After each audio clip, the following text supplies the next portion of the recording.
আসসালামু আলাইকুম রহমতুল্লাহ। 18 ডিসেম্বর থেকে সভা সমাবেশের বিষয়ে জামাত সাফ জানিয়ে দিল, কঠিন ঘোষণা, জামাতের তীব্র প্রতিবাদ।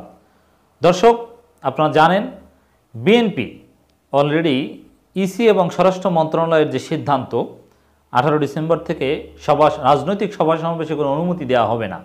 এর মানে শুধু আওয়ামী লীগের লোকজন বা আওয়ামী লীগ বলয়ের লোকজন করতে পারবে, বিরোধীরা কিছু করতে পারবে না। অ্যাজিব জরুরি অবস্থা। বিএনপি সেই সিদ্ধান্তকে গণবিরোধী আখ্যা দিয়েছে, চরমোনাইও সেই সিদ্ধান্তের তীব্র নিন্দা প্রতিবাদ জানিয়েছে এবং জামাত ইসলামী সরকারের এই সিদ্ধান্ত বিষয়ে সাফ তাদের মতামত জানিয়ে দিয়েছে, কঠিন ঘোষণা দিয়েছে। এটা খুবই গুরুত্বপূর্ণ। জামাত কি করবে বোঝা যায়। বিএনপি জামাত তো কর্মসূচি পালন করবে, যদিও আমরা চাই বিএনপি জামাত কর্মসূচি পালন করার আগে সরকার এই সিদ্ধান্ত প্রত্যাহার করুক এবং লেজিটিমেট প্রোগ্রাম বিএনপি জামাত করুক, কারণ বেআইনি কিছু আমরা দেখতে চাই না কারো মাধ্যমেই। জাতীয় সংসদ নির্বাচনের আগ পর্যন্ত রাজনৈতিক দলে সভা সমাবেশের উপর নিষেধাজ্ঞা আরোপ করার তীব্র নিন্দা প্রতিবাদ জানিয়েছেন মাওলানা এটিএম মাসুম। জাতীয় সংসদের নির্বাচনের আগ পর্যন্ত রাজনৈতিক দলে সভা সমাবেশের উপর নিষেধাজ্ঞা আরোপ করার তীব্র নিন্দা প্রতিবাদ জানিয়ে বাংলাদেশ জামাত ইসলামীর ভারপ্রাপ্ত সেক্রেটারি জেনারেল মাওলানা এটিএম মাসুম এক বিবৃতি প্রদান করেন।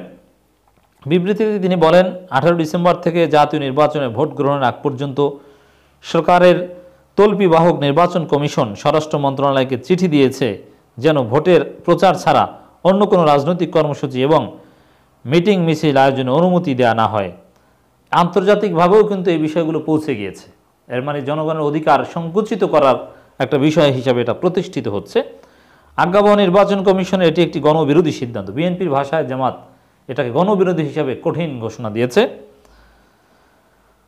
বাংলাদেশের সংবিধানে সকল নাগরিককে মিটিং মিছিল ও সভা সমাবেশ করার অধিকার দিয়েছে। এই অধিকার কোনো সময়ের জন্য স্থগিত বা খর্ব করার কোনো এখতিয়ার কাউকে দেওয়া হয়নি। সংবিধান অনুযায়ী জরুরি অবস্থা ঘোষণা করা হলে তখন সংবিধানের কয়েকটি ধারা স্থগিত হয়ে যায়। আমাদের জানা মতে বাংলাদেশে জরুরি অবস্থা ঘোষিত হয়নি, মানে লাইনটা চমৎকার যে আমাদের জানা মতে হয়নি। নির্বাচন কমিশন এই ধরনের আবদার করে সংবিধান লঙ্ঘন করেছেন।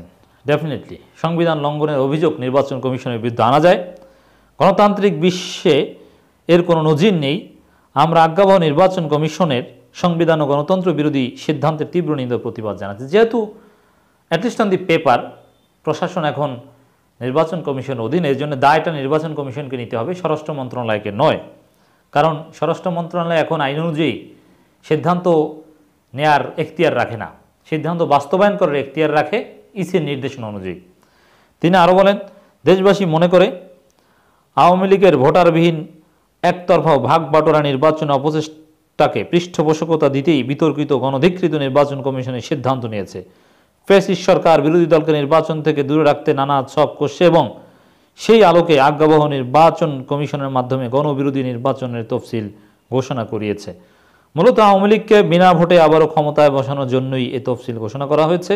নির্বাচন কমিশনের সভা সমাবেশের উপর নিষেধাজ্ঞায় আবারও প্রমাণিত হয় তারা পক্ষপাত দুষ্ট। ডেফিনেটলি মানে দেখেন, এই যে নির্বাচনে প্রচারণা চালানো ওটাও একটা রাজনৈতিক কর্মসূচি, আর বিএনপি জামাত যা করতে চায় সেটাও রাজনৈতিক কর্মসূচি। এর মানে বিএনপি জামাতকে করতে হবে না শুধু আওয়ামী লীগ এবং তাদের নিজেদের লোকজন, কারণ নির্বাচনে তো আওয়ামী লীগ এবং নিজেদের লোকজন ছাড়া অন্য কেউ নেই, তাদেরকে সুযোগ দিচ্ছে। তিনি বলেন, কমিশন এই দুর্বিসন্ধি একাধারে অনৈতিক, অবৈধ ও অসাংবিধানিক। দেশবাসী আজ্ঞাবহ নির্বাচন কমিশনের অন্যায় সিদ্ধান্তকে ঘৃণা করে প্রত্যাখ্যান করছে। গণতন্ত্রকে সংকুচিত করার এই অশুভ পায়তারা বাংলাদেশের চলমান রাজনৈতিক ও অর্থনৈতিক পরিস্থিতিকে আরও অস্থিতিশীল করে তুলবে। জামাত সহ বিরোধী দলের ভোটাধিকার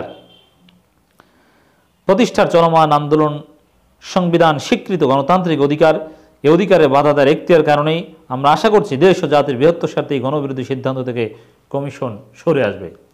ডেফিনেটলি নির্বাচন কমিশন সংবিধান লঙ্ঘনের দায় নিয়েছে, তাদেরকে জবাবদিহি করতে হবে, এই সিদ্ধান্ত প্রত্যাহার করতে হবে এবং আমরা চাই বৈধভাবেই সংবিধানের অধিকার হিসাবে আইনি সুযোগ নিয়েই বিএনপি জামাতের যে অধিকার শান্তিপূর্ণ আন্দোলন করার সেটা এক্সারসাইজ করবে। আসলে স্পষ্টতই আমরা লক্ষ্য করছি যে সরকার যেদিকে যাচ্ছে সেটা হচ্ছে চাইনিজ গণতান্ত্রিক মডেলের দিকে। এর মানে একদলীয় শাসন ব্যবস্থা ইন দ্য নেম অফ তথাকথিত বহুদল।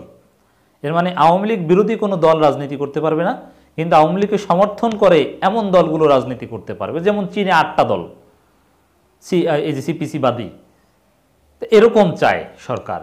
এটা হতে পারে না, এটা উচিত নয়, এটা কোনো গণতন্ত্র নয়, এটা সমাজতান্ত্রিক ধারা, এটা গণতন্ত্রের নামে প্রতারণা। সরকার আশা করি যেহেতু পশ্চিমা বিশ্বের সাথে এনগেজড, গণতন্ত্রের কথা বলে, এগুলো থেকে ফিরে আসবে, আমরা সে আহ্বান জানাই।